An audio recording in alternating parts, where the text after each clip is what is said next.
ये इनके दोस्तों के अरबों खरबों के इन्होंने कर्जे माफ कर दिए अपने दोस्तों के।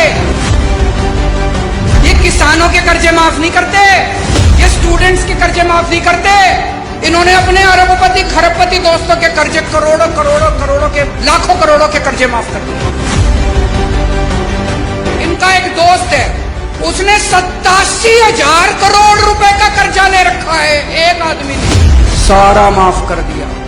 एक और दोस्त है, उसका 12,000 करोड़ रुपए का कर्जा सारा माफ कर दिया जी, सारा 10 लाख करोड़ रुपए के कर्जे माफ कर दिए इन्होंने आपके टैक्स के पैसे से।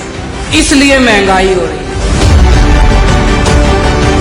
ये जितनी बात कह रहा हूं मैं सच बोल रहा हूं, अगर मैं कुछ भी झूठ बोलूंगा ये केस कर देंगे कल मेरे ऊपर। पढ़ा लिखा आदमी हूं मैं, इनकम टैक्स का आदमी हूं, सब समझता हूं इनके चोरी चकारी सारी।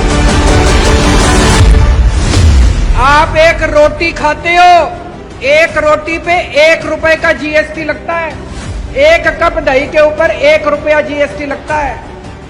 आपने ये जितने कपड़े पहन रखे हैं इस पे टैक्स लगता है, आपका पंखा चलता है पंखे पे टैक्स लगता है, बिजली पे टैक्स लगता है, दही पे टैक्स लगता है, शहद पे टैक्स लगता है, गेहूं पे टैक्स लगता है, चावल पे टैक्स लगता है। पिछले दिनों इन्होंने खाने पीने की सारी चीजों के ऊपर टैक्स लगा दिया, इतना टैक्स इतना टैक्स। इस वजह से महंगाई हो रही है। बस सांस लेना ही बाकी है, चिंता ना करो, एक बारी और आ गए तो उस पे भी लग जाएगा टैक्स। कोई दूर दूर तक सरकारी काम दिखाई नहीं देता, तो ये अरबों खरबों रुपया जा कहाँ रहा है? ये जा रहा है इनके दोस्तों की जेब में। मैं आज लिस्ट लेके आया हूं, ये इनके दोस्तों के अरबों खरबों के इन्होंने कर्जे माफ कर दिए अपने दोस्तों के। इनके कई दोस्त हैं, उन्होंने बैंकों से कर्जे ले रखे हैं, किसी ने 5,000 करोड़, किसी ने 10,000 करोड़। और जब कर्जे वापस करने की बात आई, बैंक आया उनके पास, तो उनकी नीयत खराब हो गई।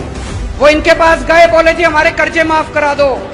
ये किसानों के कर्जे माफ नहीं करते, ये स्टूडेंट्स के कर्जे माफ नहीं करते, इन्होंने अपने अरबपति खरबपति दोस्तों के कर्जे करोड़ों करोड़ों करोड़ों के लाखों करोड़ों के कर्जे माफ कर दिए। ये जितनी बात कह रहा हूं मैं सच बोल रहा हूं, अगर मैं कुछ भी झूठ बोलूंगा ये केस कर देंगे कल मेरे ऊपर। पढ़ा लिखा आदमी हूं मैं, इनकम टैक्स का आदमी हूं, सब समझता हूं इनके चोरी चकारी सारी। अभी इन्होंने दिल्ली में हमारी सरकार गिराने की कोशिश करी, सोचो इनकी हिम्मत। इन्होंने प्लानिंग बनाई, केजरीवाल के 40 एमएलए तोड़ेंगे। इन्होंने कहा 20-20 करोड़ रुपए में एमएलए खरीदेंगे। पर भाई साहब हमारे सारे ईमानदार आदमी हैं, अच्छे लोग हैं, शरीफ लोग हैं, सबने आके मेरे को बता दिया 40 एमएलए तोड़ने थे इनको। 20-20 करोड़ के हिसाब से 800 करोड़ रुपए लेके आए थे ये। 800 करोड़ रुपए बताओ जी कहां से आए 800 करोड़ रुपए? इन्होंने मध्य प्रदेश में सरकार तोड़ी, इन्होंने कर्नाटक में सरकार तोड़ी, इन्होंने गोवा में सरकार तोड़ी, इन्होंने असम में सरकार तोड़ी। 277 एमएलए खरीद चुके अभी तक ये, 277। 20-20 करोड़ रुपए के हिसाब से भी लगा लो, 6,000 करोड़ रुपए इन्होंने एमएलए खरीदने में लगा दिए। ये पैसा कहां से आया जी?